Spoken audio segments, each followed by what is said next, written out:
Aerial from Turner and comfortably taken from Dave. And he's threatening again. He's down the pitch. He's stranded. Back there and hangs on to Connolly. The right for 17-year-old. Wow, Rishad Hossain এরকম তুফানি bowling করলেন রিশাদ। বিপক্ষ দলের ব্যাটসম্যানদের পুরো একবার ধরাশায়ী করে দিলেন আমাদের রিশাদ হোসেন। প্রিয় দর্শক, যেভাবে বোলিং তাণ্ডব চালাচ্ছেন অসাধারণ, অভাবনীয়, অতুলনীয়। ঠিক এভাবেই একের পর এক উইকেট তুলে নেন আমাদের বাংলাদেশের গর্ব রিশাদ হোসেন। আর তাই তো রিশাদর এরকম বোলিং দিকে প্রশংসা পাচ্ছেন রিশাদ হোসেন। সবাই বাহাবা দিয়েছিলেন ম্যাচের মধ্যে রিশাদ হোসেনকে। তাই তো বলা যায় রিশাদ এইরকম বোলিং করেছে অভাবনীয়, যেন সাকিব আল হাসানকে অনুসরণ করেছেন। তার এরকম ভালো তেজি খেলোয়াড়দের মতো ভালো বোলিং করেছেন আমাদের রিশাদ।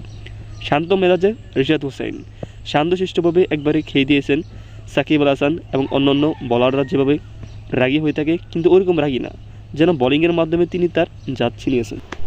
আর তাই তো রিশাদ হোসেনকে বলা হচ্ছে বাংলাদেশের নেক্সট ভালো একজন বোলারদের মধ্যে একজন। প্রিয় দর্শক, সাকিব আল হাসানের মতো ওইরকম তেজি না হলেও ঠান্ডা মাথায় খেয়ে দিয়েছেন প্রত্যেকটি বলারকে। আর তাই তো রিশাদের এরকম চমক অসাধারণ, অভাবনীয়, অতুলনীয়।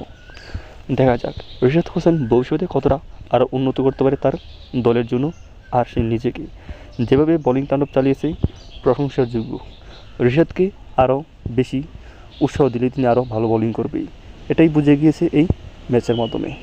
প্রিয় দর্শক, রিশাদ হোসেনের এরকম অসাধারণ বোলিং পারফরমেন্স আপনার কাছে কীরকম লেগেছে? ভালো লেগে থাকলে প্লিজ সাবস্ক্রাইব করে আমার পাশে থাকুন। সবাই ভালো থাকুন, সুস্থ থাকুন, টেক কেয়ার, টেক লাভ।